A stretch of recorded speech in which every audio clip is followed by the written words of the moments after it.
Hi. Thalaivan Thalaivii directed by Pandiraj. ഇയാൾ തന്നെയാണ് ഈ സിനിമ എഴുതിയിരിക്കുന്നത്. പടം നല്ലൊരു ഫാമിലി കോമഡി ഡ്രാമയാണ്. നല്ല രസകരമായിട്ടുള്ളൊരു പടം. ഈ സിനിമ വേണമെങ്കിൽ സത്യറായിട്ട് കാണാം, റിയലിസ്റ്റിക് ആയിട്ട് കാണാം, അല്ലെങ്കിൽ സാധാരണ നോർമലായിട്ടൊരു ഫാമിലി ഡ്രാമ കാണുന്നത് പോലെ കണ്ടിരിക്കുകയും ചെയ്യാം. ഈ സിനിമയുടെ മ്യൂസിക് ചെയ്തിട്ടുള്ള സന്തോഷ് നാരായണനാണ്. നല്ല കിടിലം മ്യൂസിക്, നല്ല പാട്ടുകളുണ്ട്, നല്ല ബാക്ക്ഗ്രൗണ്ട് സ്കോറാണ്. സിനിമാറ്റോഗ്രഫി സുകുമാറാണ്. നല്ല കളർഫുൾ ആയിട്ടുള്ള വിഷ്വല്. ഈ സിനിമയുടെ ഏറ്റവും നല്ലൊരു കാര്യമായിട്ട് എനിക്ക് തോന്നിയത്, ഈ സിനിമ വേണമെങ്കിൽ വളരെ ഡ്രാമാറ്റിക് ആയിട്ടുള്ള ഒരു കണ്ണീർ സീരിയൽ പോലെ ചെയ്തു വെക്കാമായിരുന്നു. അതിനുള്ള കണ്ടന്റ് ഇതിനകത്തുണ്ട്. പക്ഷെ ഡയറക്ടർ ഈ സിനിമയെ വളരെ കോമഡി ആയിട്ട്, അതായത് എല്ലാ ആൾക്കാർക്കും എൻജോയ് ചെയ്യാൻ പറ്റുന്ന രീതിയിൽ, എന്നാൽ എന്താണോ സത്യാവസ്ഥ അതിനെ അതേ രീതിയിൽ തന്നെയാണ് അവതരിപ്പിച്ചിട്ടുള്ളത്. വേണമെങ്കിൽ ഈ സിനിമ കുറച്ചൊക്കെ ഒരു ആന്റി ഡിവോഴ്സ് പ്രൊമോട്ട് ചെയ്യുന്ന സിനിമയാണെന്ന് പറയാം. ആ രീതിയിൽ നോക്കിക്കഴിഞ്ഞാൽ കുറച്ചൊക്കെ നെഗറ്റീവും കാര്യങ്ങളൊക്കെ ഉണ്ട്. പിന്നെ റിയലിസ്റ്റിക് ആണെന്ന് വെച്ചാൽ ഇങ്ങനെയും ജീവിക്കുന്ന ആൾക്കാരുണ്ട് എന്ന് തന്നെ പറയേണ്ടി വരും.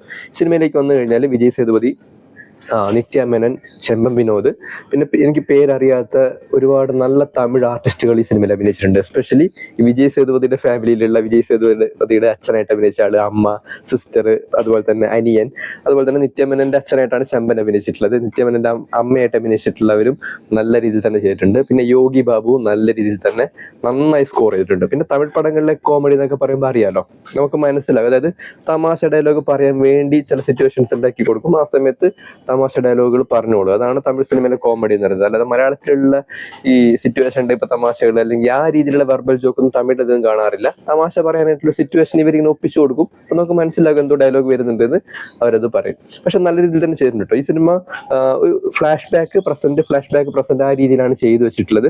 പക്ഷെ ഒട്ടും ബോറടിപ്പിക്കില്ല. 2.5 മണിക്കൂർ നമ്മളെ കംപ്ലീറ്റ്ലി എൻഗേജ് ചെയ്യിക്കാനായിട്ട് സിനിമയ്ക്ക് കഴിഞ്ഞിട്ടുണ്ട്. ഇനി പെർഫോമൻസിലേക്ക് വന്നു കഴിഞ്ഞാൽ വിജയസിന്റെയും നിത്യമേനന്റെയും കോമ്പിനേഷൻ ഗംഭീരമാണ് കേട്ടോ. ഗംഭീരം എന്ന് വെച്ചാൽ കിടിലമാണ്. നമുക്കിങ്ങനെ നോക്കിയിരിക്കാൻ വേണ്ടി തോന്നും. അവരുടെ ഗിവ് ആൻഡ് ടേക്കും അടിപൊളിയായിരുന്നു. പിന്നെ അവരുടെ പെർഫോമൻസ് അല്ലെങ്കിൽ അവരുടെ കോമ്പിനേഷൻ ഒന്ന് വീക്കറായി തുടങ്ങുന്ന സമയത്ത് കൃത്യമായിട്ട് നമ്മുടെ മറ്റേ യോഗി ബാബുവിനെ പ്ലേസ് ചെയ്യുന്നുണ്ട്. അയാൾ കോമഡി പറയും.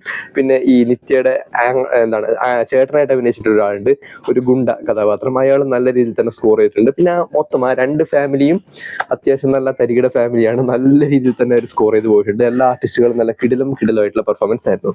ഇനി പ്ലോട്ടിലേക്ക് വന്നു കഴിഞ്ഞാൽ, ഒരിക്കലും കല്യാണം കഴിച്ച് ഫാമിലി ആയിട്ട് ജീവിക്കാൻ പാടില്ലാത്ത രണ്ടാൾക്കാർ, അല്ലെങ്കിൽ അതിനുള്ള ഒരു സാഹചര്യവും ഒരു കണക്ഷനും ഇല്ലാത്ത രണ്ടാൾക്കാർ തമ്മിൽ കല്യാണം കഴിച്ച് ജീവിച്ചാൽ എങ്ങനെ ഉണ്ടാകും?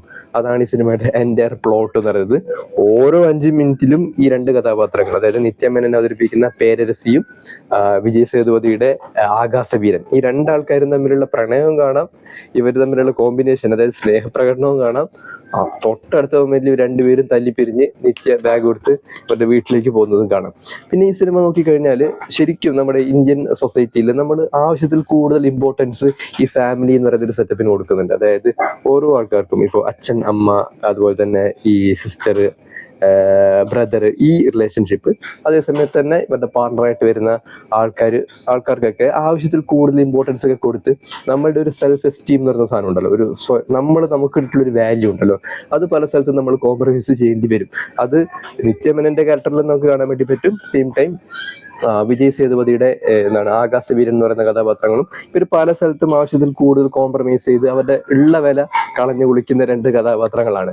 ഇനി വേറെ രീതിയിൽ അപ്രോച്ച് ചെയ്ത് കഴിഞ്ഞാൽ, എന്താണോ ഈ സൊസൈറ്റിയിൽ നടക്കുന്നത്, അതായത് ഒരിക്കലും കല്യാണം കഴിച്ച് ഒരുമിച്ച് പോകാൻ ഒരു സാധ്യതയില്ലാത്ത രണ്ടാൾക്കാർ തമ്മിൽ കല്യാണം കഴിച്ചു കഴിഞ്ഞാൽ ഇത് തന്നെയായിരിക്കും അനുഭവിക്കേണ്ടി വരുന്നത്. പക്ഷെ ഇത് രസകരമായിട്ടുള്ള രീതിയിൽ അവതരിപ്പിച്ചിട്ടുണ്ട് കേട്ടോ.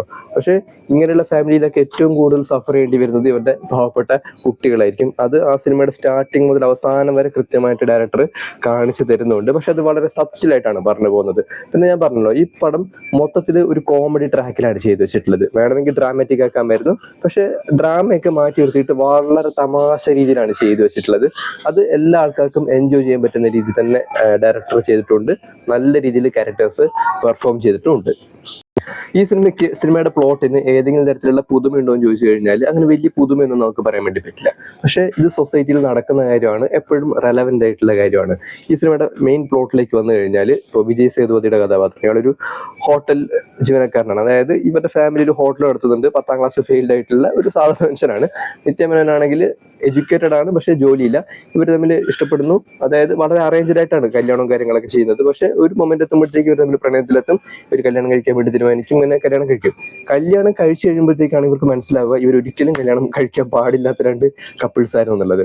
പിന്നീട് ഇവര് ഈ ആകാശവീരൻ അതായത് സേതുപതിയുടെ വീട്ടിലേക്ക് വരുന്ന സമയത്ത് ഇവരുടെ സേതുപതിയുടെ അമ്മ, ഇവരുടെ സിസ്റ്റർ, ഇവരുടെ അച്ഛനും ബ്രദറും വേറൊരു ഭാഗത്തുണ്ട്. എന്നാലും മെയിൻ വീട് എന്ന് പറയുമ്പോഴത്തേക്ക് അധികം സ്ത്രീ കഥാപാത്രങ്ങൾ തന്നെ ആയിരിക്കുമല്ലോ. ഈ രണ്ട് സ്ത്രീ കഥാപാത്രങ്ങൾ ഈ നിത്യയുടെ ക്യാരക്ടറിനെ ട്രീറ്റ് ചെയ്യുന്ന ഒരു രീതിയുണ്ട്. അത് നമുക്ക് എല്ലാ ഫാമിലിയിലും റിലേറ്റ് ചെയ്യാൻ പറ്റുന്നതാണ്. നിത്യയുടെ ക്യാരക്ടർ നമുക്ക് തോന്നും ഇവരെന്താണ് ജോലി ചെയ്യാൻ വേണ്ടി ഇവരുടെ വീട്ടിൽ വന്നതാണെന്ന് തോന്നും. ഇവരുടെ ഹോട്ടലിലെ പണിയും ചെയ്യണം, വീട്ടിലെ പണിയും ചെയ്യണം, അങ്ങനെ ഒരു സെറ്റപ്പിലാണ്. എന്നാൽ ഈ ആകാശവീരന്റെ അമ്മയുടെ ക്യാരക്ടർ നോക്കിക്കഴിഞ്ഞാൽ ഇവർ കാലങ്ങളായിട്ട് ഇവരുടെ വീട്ടിലെ ജോലി തന്നെയാണ് ചെയ്തുകൊണ്ടിരിക്കുന്നത്. സെയിം ടൈം ഈ ഹോട്ടലിലെ പണിയും ചെയ്യേണ്ടി വരും. സോ ഈ സ്ത്രീ കഥാപാത്രങ്ങളുടെ ഒരു ലിമിറ്റേഷൻ ഉണ്ടല്ലോ, കഥാപാത്രങ്ങളുടെ പൊതുവെ നമ്മുടെ സൊസൈറ്റിയിൽ സ്ത്രീകളുടെ ഒരു ലിമിറ്റേഷൻ ഉണ്ട്. ഇവരെപ്പോഴും സ്വന്തമായിട്ട് ജോലി ചെയ്യുന്നുണ്ടെങ്കിൽ പോലും ആ ജോലി കഴിഞ്ഞതിന് ശേഷം അവർക്ക് വീട്ടിലെ ജോലിയും ചെയ്യേണ്ടി വരും. എപ്പോഴും ചില ബൗണ്ടറീസിനുള്ളിൽ ജീവിക്കേണ്ടി വരുന്ന മനുഷ്യന്മാരാണ് നമ്മുടെ സൊസൈറ്റി. അങ്ങനെയാണല്ലോ, അതിപ്പോൾ മതപരമായിട്ടുള്ള ഒരുപാട് കാര്യങ്ങളുണ്ട്, സോഷ്യലായിട്ടുള്ള ഒരുപാട് കാര്യങ്ങളുണ്ട്. സോ ഈ ഒരു ബൗണ്ടറിക്കുള്ളിൽ ജീവിക്കുന്നത് കൊണ്ട് തന്നെ അതിൻ്റെതായിട്ടുള്ള ഒരുപാട് പ്രശ്നങ്ങൾ അവരുടെ ഫാമിലി ലൈഫിലും കയറി വരുന്നുണ്ട്. ഇനി നിത്യയുടെ അമ്മയുടെ ക്യാരക്ടർ, അതായത് അവരുടെ സ്വന്തം അമ്മയുടെ ക്യാരക്ടർ എടുത്തു കഴിഞ്ഞാലും അവരും കുറേ കൊല്ലങ്ങളായിട്ട് വീട്ടിനകത്ത് തന്നെ ജീവിക്കുന്ന ഒരു വ്യക്തിയാണ്. സോ ആ കഥാപാത്രം ഇവരുടെ ഫാമിലി ലൈഫിലേക്ക് കയറി വന്നു. അതായത് ഈ വിജയ് സേതുപതിയുടെയും നിത്യമേനന്റെയും ഫാമിലി ലൈഫിൽ വന്നിട്ട് അഭിപ്രായങ്ങൾ പറയുന്നത്. സോ രണ്ട് ആൾക്കാർ ഒരുമിച്ച് ജീവിക്കാൻ വേണ്ടി തുടങ്ങുന്ന സമയത്ത് ഇവരെ ചുറ്റിപ്പറ്റിയിട്ടുള്ള മറ്റ് ബന്ധുക്കളും ആളുകളൊക്കെ ഇവരുടെ ലൈഫിൽ, അതായത് ഇവരുടെ വ്യക്തി ജീവിതത്തിൽ കയറി വന്ന് അഭിപ്രായങ്ങളൊക്കെ പറയുമ്പോൾ ഉണ്ടാകുന്ന പ്രശ്നങ്ങൾ ഈ സിനിമയിൽ നല്ല രീതിയിൽ തന്നെ ചെയ്തു വെച്ചിട്ടുണ്ട്.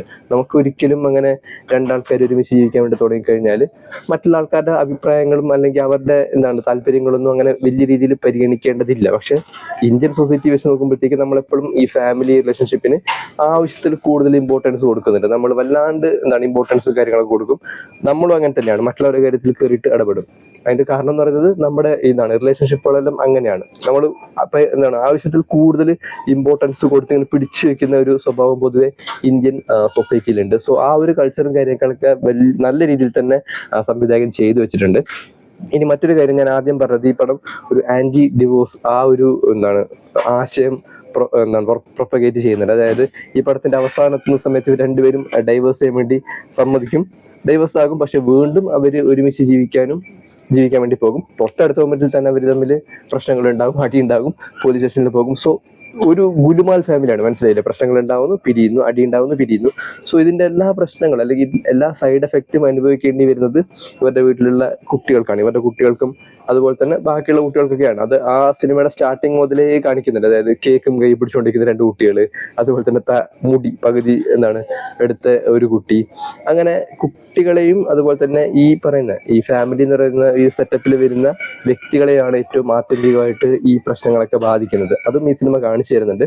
പക്ഷേ സിനിമയുടെ ടോട്ടൽ എടുത്ത് നോക്കിക്കഴിഞ്ഞാൽ വളരെ ഈഗോ സെൻട്രിക് ആയിട്ടുള്ള നമ്മുടെ ഫാമിലി, അതുപോലെ തന്നെ ആവശ്യമില്ലാതെ ഈ റിലേഷൻഷിപ്പിന് ഇമ്പോർട്ടൻസ് കൊടുക്കുന്ന രീതി, കുട്ടികളെ ഈ പ്രശ്നങ്ങളൊക്കെ ഏത് രീതിയിൽ ബാധിക്കുന്നു, ഇതൊക്കെ വളരെ സബ്റ്റിലായിട്ട് ഡയറക്ടർ കാണിച്ചു തരുന്നുണ്ട്. പക്ഷെ ഇത് ലാസ്റ്റ് ക്ലൈമാക്സിലേക്ക് അടുക്കുന്ന സമയത്ത് നമുക്ക് എവിടെയും ഒരു സ്റ്റാൻഡ് എടുക്കാൻ വേണ്ടി പറ്റില്ല. അതായത് ഇവരെന്താണ് ഇതുകൊണ്ട് ഉദ്ദേശിച്ചത്, ഈ സംഭവം അതായത് നമ്മുടെ സൊസൈറ്റിയിലുള്ള ഇങ്ങനെയുള്ള പ്രശ്നങ്ങൾ നേരിട്ട് കാണിച്ചു തന്നതാണോ, അല്ലെങ്കിൽ നമ്മളുടെ സ്റ്റാൻഡ് എന്താണ്, ഡയറക്ടറുടെ സ്റ്റാൻഡ് എന്താണ്, ഇതൊന്നും കാണിച്ചു തരില്ല. പ്രശ്നങ്ങളൊക്കെ ഇട്ട് തരും. സോ നമ്മുടെ സ്റ്റാൻഡ് എന്താണോ അത് എടുത്തോളൂ. ആ ഒരു രീതിയിലാണ് സിനിമ മൊത്തത്തിൽ ട്രീറ്റ് ചെയ്ത് വെച്ചിട്ടുള്ളത്. പിന്നെ എപ്പോഴും അങ്ങനെ തന്നെയാണല്ലോ, രണ്ടാൾക്കാർക്ക് ഒരുമിച്ച് പോകണോ വേണ്ടോ എന്നുള്ളത് അവരെ മാത്രം സംബന്ധിക്കുന്ന കാര്യമാണ്. അതിൽ എഴുത്തുകാരനോ ഡയറക്ടർക്കോ അല്ലെങ്കിൽ റിലേറ്റീവ്സിനോ ഒന്നും അഭിപ്രായം പറയാൻ വേണ്ടി പറ്റില്ല. ആ രീതിയിൽ വളരെ ഫ്രീ ആയിട്ട് നമുക്ക് വേണമെങ്കിൽ ഒരു സ്റ്റാൻഡ് എടുക്കാം. അതായത് ഓഡിയൻസ് എന്താണോ അവർ മനസ്സിലാക്കിയിട്ടുള്ളത് ആ രീതിയിലുള്ള സ്റ്റാൻഡിലേക്ക് പോകാം. ആ രീതിയിലും ഈ സിനിമ കാണാം. സറ്റയർ ആണോ എന്ന് ചോദിച്ചു കഴിഞ്ഞാൽ നല്ലൊരു സറ്റയറുമാണ്. ഇഷ്ടം പോലെ നമുക്ക് റിലേറ്റ് ചെയ്യാൻ വേണ്ടി പറ്റുന്ന ഒരുപാട് ഇൻസിഡന്റുകൾ നമ്മൾ മുമ്പ് കണ്ടിട്ടുള്ളത് തന്നെയാണെങ്കിൽ പോലും ഫ്രഷ് ആയിട്ട് അത് സ്ക്രീനിൽ കാണിക്കാനായിട്ട് ഡയറക്ടർ കേട്ടിട്ടുണ്ട്. നല്ല പെർഫോമൻസ് ആയിരുന്നു. പ്രത്യേകിച്ച് ഈ നമ്മുടെ വിജയസിന്റെ അച്ഛനും അമ്മയും പാരന്റ്സ് ആയിട്ട് അഭിനയിച്ചിട്ടുള്ള ആൾക്കാർ, അയാളുടെ സിസ്റ്ററായിട്ട് അഭിനയിച്ചിട്ടുള്ള ആർട്ടിസ്റ്റ് അനിയൻ കുറച്ചേ ഉള്ളൂ, പക്ഷെ അത് നല്ല രീതിയിൽ തന്നെ ചെയ്തിട്ടുണ്ട്. പിന്നെ ചെമ്പന്റെ ഫാമിലി, ചെമ്പനാണ് നിത്യയുടെ അച്ഛനായിട്ട് അഭിനയിച്ചിട്ടുള്ളത്. ചെമ്പന്റെ പേരായിട്ട് അഭിനയിച്ചിട്ടുള്ള ആർട്ടിസ്റ്റ് അവരൊക്കെ നല്ല കിടിലം പെർഫോമൻസ് ആയിരുന്നു. ചെമ്പന്റെ മോനായിട്ട് അഭിനയിച്ചിട്ടുള്ള ആൾ നല്ല അടിപൊളിയായിരുന്നു. ഒരു ഗുണ്ടയാണ്, നല്ലൊരു വെറൈറ്റി ഗുണ്ടയാണ്. പിന്നെ യോഗി ബാബുന്റെ കഥാപാത്രം, പിന്നെ മുടിയെടുക്കാൻ വരുന്ന ആള്, പിന്നെ അവരുടെ ഒരു അമ്പലം സെറ്റപ്പ്, അവിടെ കയറി വരുന്ന കുറെ കഥാപാത്രങ്ങളുണ്ട്. അതൊക്കെ നല്ല രീതിയിൽ തന്നെ ചെയ്തിട്ടുണ്ട്. സോ എല്ലാ ഓഡിയൻസിനും കണ്ടിരിക്കാൻ വേണ്ടി പറ്റുന്ന, പക്ഷെ കാണുന്ന ഓരോ ആൾക്കും അവരുടേതായിട്ടുള്ള സ്റ്റാൻഡ് എടുത്ത് പോകാൻ വേണ്ടി പറ്റും. പക്ഷെ ഓവറോൾ നോക്കിക്കഴിഞ്ഞാൽ നമ്മുടെ ഒരു ഈഗോ സെൻട്രിക് ആയിട്ടുള്ള അല്ലെങ്കിൽ പെട്രിയാർക്കൽ ആയിട്ടുള്ള സൊസൈറ്റിയിൽ രണ്ടാൾക്കാർക്ക്, അതായത് ഒരിക്കലും കണക്റ്റഡായി ജീവിക്കാൻ പാടില്ലാത്ത ഒരു കപ്പിൾസ് എങ്ങനെയാണ് ജീവിച്ചു പോകുന്നത്, അതിന്റെ സ്ട്രഗിളും ബുദ്ധിമുട്ടും കാര്യങ്ങളൊക്കെ നല്ല രീതിയിൽ സിനിമ പോർട്രേ ചെയ്തിട്ടുണ്ട്. പിന്നെ സിനിമയുടെ ടെക്നിക്കൽ സൈഡിലേക്ക് വന്നു കഴിഞ്ഞാൽ നല്ല കളർഫുൾ ആയിട്ടുള്ള ഫ്രെയിംസ് ആയിരുന്നു. നമുക്കങ്ങനെ ബോർ അടിക്കുന്നില്ല, നമ്മളെ പിടിച്ചിരുത്തും.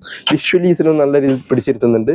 നല്ല എഡിറ്റിംഗ് ആയിരുന്നു. അതുപോലെ തന്നെ മ്യൂസിക്, ബാക്ക്ഗ്രൗണ്ട് സ്കോർ ആണെങ്കിലും നല്ല പാട്ടുകളുണ്ട്. സന്തോഷ് നാരായണനാണ് പടത്തിന്റെ പാട്ടുകൾ ചെയ്തിട്ടുള്ളത്. പിന്നെ പെർഫോമൻസിലേക്ക് വന്നു കഴിഞ്ഞാൽ ലീഡിൽ വന്നിട്ടുള്ള വിജയും അതുപോലെ തന്നെ നിത്യമേനോനും നല്ല കോമ്പിനേഷൻ ആയിരുന്നു. കിടിലമായിട്ടുള്ള പെർഫോമൻസ് ആണ്. ഇവര്, ഞാൻ പറഞ്ഞില്ലേ, ഓരോ 5 മിനിറ്റിലും ഇവരുടെ റൊമാൻസും കാണും, അടിച്ചു പിരിയുന്നത് കാണും. പക്ഷെ നമുക്ക് ഒരിക്കലും അത് ബോറടിക്കുന്നില്ല. അത് നല്ല രീതിയിൽ തന്നെ സിനിമ തീരുന്നത് വരെ ഈ അടിയും അതുപോലെ തന്നെ അവരുടെ റൊമാൻസും നല്ല രീതിയിൽ തന്നെ അവർ പെർഫോം ചെയ്തിട്ടുണ്ട്. അതുപോലെ തന്നെ ബാക്കിയുള്ള കഥാപാത്രങ്ങളും നല്ല രീതിയിൽ തന്നെ കോൺട്രിബ്യൂട്ട് ചെയ്തിട്ടുണ്ട്. സോ ഓവറോൾ നമുക്ക് സിനിമ കാണുന്ന പ്രേക്ഷകർക്ക് ഒരു തീരുമാനം എടുക്കാൻ വിട്ടുതരുന്ന രീതിയിലാണ് സിനിമ മൊത്തത്തിൽ ഡയറക്ടർ ട്രീറ്റ് ചെയ്ത് വെച്ചിട്ടുള്ളത്. പക്ഷെ ഒരു ആന്റി ഡിവോഴ്സ് പടമാണോ എന്ന് ചോദിച്ചു കഴിഞ്ഞാൽ അങ്ങനെ നമുക്ക് അപ്രോച്ച് ചെയ്യാം. പക്ഷെ സൊസൈറ്റിയിലുള്ള എല്ലാ റിയാലിറ്റിയും സിനിമ കാണിച്ചു തരുന്നുണ്ട്. സോ കുറെ നാളായിട്ട് നമ്മൾ കണ്ടിട്ടുള്ള ഈ ഫാമിലി ഡ്രാമാസ് ഉണ്ടല്ലോ, അതൊരു തമിഴ് കൾച്ചറിലാക്കി കാണിച്ചിട്ടുള്ള പടമാണ് തലൈവൻ തലൈവി. രസമാണ് കണ്ടിരിക്കാനായിട്ട്. പിന്നെ നമ്മുടെ സ്റ്റാൻഡ് നമുക്ക് എടുക്കാം. സോ ഇതാണ് പടം.